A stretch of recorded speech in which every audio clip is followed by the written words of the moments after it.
We've gotten our first look at the Lord of the Rings set, and with it 2 new cards revealed by IGN.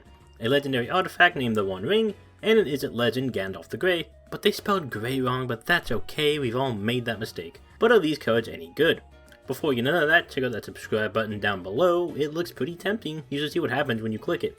Anyways, obligatory plug out of the way, let's get to the good stuff. Let's start with the more easily explainable one, Gandalf the Grey. This card is terrible. It's a spellslinger card that wants you to cast a bunch of cards, but you can't actually cast more than 4 without it leaving the field. While the effects are kind of decent, they're all pretty uneventful. You can tap or untap a permanent, and while good and usually a combo enabler, being unable to choose this mode multiple times makes it pretty bad for this. And often, other cards like Fate Stitcher that can do it multiple times are often better, since it doesn't require a spell to be cast to do so. The 3 damage to each opponent is cute, but nothing spectacular, even in non-commander formats, and it's especially bad in commander formats. The only good effect is copying an instant or sorcery spell you control. A free spell copy is usually solid, I'd say that in quotation, since you still have to pay 5 mana to get the creature on board, and copying a game-ending spell or an extra turn spell is generally pretty good. Frankly, this is the only effect worth using on Gandalf the Grey.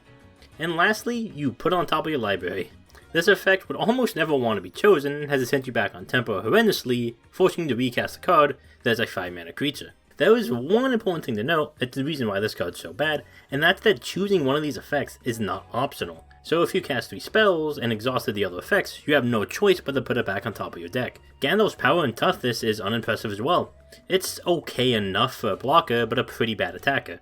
A 5 mana creature like this is pretty much unplayable in constructed formats, and even in Commander it's still pretty weak. It has anti-synergy with itself, all because of that last effect that makes a spell-slinging deck not want to cast spells. As if that wasn't bad enough, you have to choose an effect that hasn't been chosen since Gandalf was on the field, not just for the turn. This means if you cast your 4th instant or sorcery spell while it's on the field, and unless it's not been blinked, say goodbye to your Gandalf, and your next draw as you basically memory lapse yourself. This card is abysmal in basically every way, and hurts your temple with only 1 spell copy to benefit what you could accomplish with something like Galvanic Iteration if you're that desperate for a spell copy in Izzet colors. Let's move on to the other card revealed, the One Ring. This one is a lot more interesting. It's an indestructible legendary artifact for 4 mana that gives you a nerf Teferi's Protection effect that makes you get protection from everything until your next turn.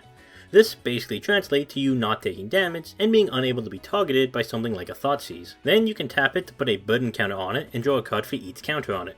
The trade-off is you lose 1 life with each burden counter on it at the start of your turn. Overall, I'd call this card pretty aggressively average. While it gives you protection from everything, it doesn't help your other permanents stay safe like Teferi's Protection does. If you have card draw, it doesn't really matter when your opponent clears your board anyways. Sure, the amount you can draw is enticing, but in constructed formats, it's kind of too high of a cost to be worth it, where you can be playing something much more impactful for 4 mana. It is harder to remove due to its indestructible nature, so it can draw you a nice number of cards, but 4 mana is a deep ask. The problem with the One Ring is that it's only good at the start of the game. And why would you ramp into it when you can ramp into a better 4-drop? Unless you open enough mana rocks and ritual effects to get it out on turn 1 or 2, if we're being generous, it's likely going to not be impactful at all. You can fog yourself the turn it comes down, which is useful, but it's basically killing a turn you could have made a more impactful play. That being said, the One Ring seems like a solid draw engine in Commander, especially in colors like white or red that have issues with unconditional and easy card draw. It dodges most common artifact removal spells in the format like Abrade or Vandalblast,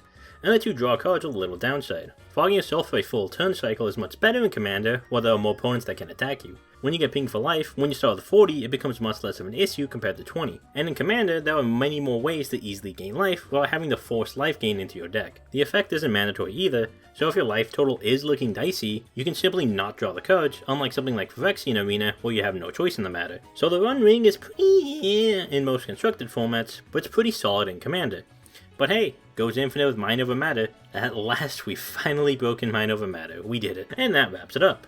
More Lord of the Ring cards will be revealed as we get closer to the set, but so far the cards revealed have a large Commander lean, which frankly is a bit expected. The set is basically a Modern Horizons stand-in, so time will tell if we'll see something on the levels of Hogak or Ragavan in the set. Anyways, I've been JakePeg, thank you for watching. If you enjoyed this video and would like to see more, do leave it a like and comment below what you think about these cards, and hit that subscribe button while you're down there. Thank you for watching.